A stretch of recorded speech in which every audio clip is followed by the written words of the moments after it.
Everyone, good morning. তো আজকে menu আছে ব্রোকলি, এখানে মিষ্টি আলু না কি এটা এমনি আলু, আর হচ্ছে মিষ্টি কুমড়ো দিয়ে আর পুঁই শাক দিয়ে রান্না হবে। আজকের স্পেশাল হচ্ছে ব্রোকলি আর আলু দিয়ে ডালনা করবে মা। আর এখানে আমি যে জুস খাবো তার প্রিপারেশন নেওয়া আছে, এটা পেস্ট করে খেয়ে নিব। এখানে বসিয়ে দিয়েছে মা ভাত, এখানে বসিয়ে দিয়েছে কড়াই। আজকে মাই রান্না করবে, আমি সুন্দর করে ক্যামেরা করব। দিয়ে দিল তেল, এখন মা দিয়ে দিবে ফোড়ন, কাঁচা লঙ্কা, লালের বড়ি, পাঁচ ফোড়ন, এখন মিষ্টি কুমড়ো আর আলুটা দিয়ে দিবে। মা আগে পুঁই শাকটা করে নিবে। এখন মা স্বাদ অনুযায়ী দিয়ে দিচ্ছে নুন, হলুদ গুঁড়ো, এখন পুঁই শাকগুলো সব দিয়ে দিচ্ছে। অনেকটাই হয়ে এসছে, এখন মা স্বাদ অনুযায়ী চিনি দিয়ে দিবে। পুঁই শাক তো একটু মিষ্টি না হলে ভালো লাগে না। এখন মা দিয়ে দিবে একটু ঘি। হয়ে গেছে না মা? এখন একটু দিয়ে নামিয়ে দেবে।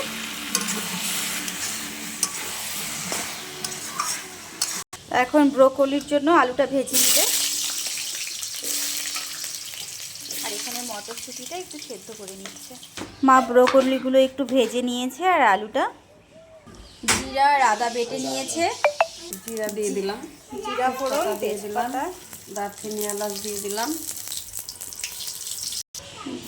টমেটো তেলের মধ্যে।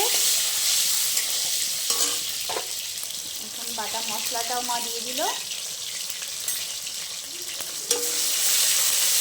মশলাটা ভাজা হয়ে গেছে অনেকটাই, এখন একটু জল দিয়ে দিবে। দিয়ে দিচ্ছে স্বাদ অনুযায়ী নুন, একটু হলুদ গুঁড়ো। মশলাটা অনেকটাই কষানো হয়ে গেছে, এখন ভেজে রাখা আলুটা দিয়ে দিবে। আলুটা দিয়ে একটু ভালো করে কষিয়ে নেবে, পরে ব্রোকলিটা দিবে। আলুটা কষানো হয়ে গেছে, এখন দিয়ে দিচ্ছে ব্রোকলিগুলো,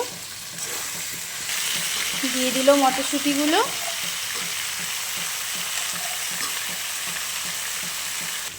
সুন্দর কষানো হয়ে গেছে, এখন মা দিয়ে দিবে গরম জল করে নিয়েছে, ওটা ঢেলে দিবে।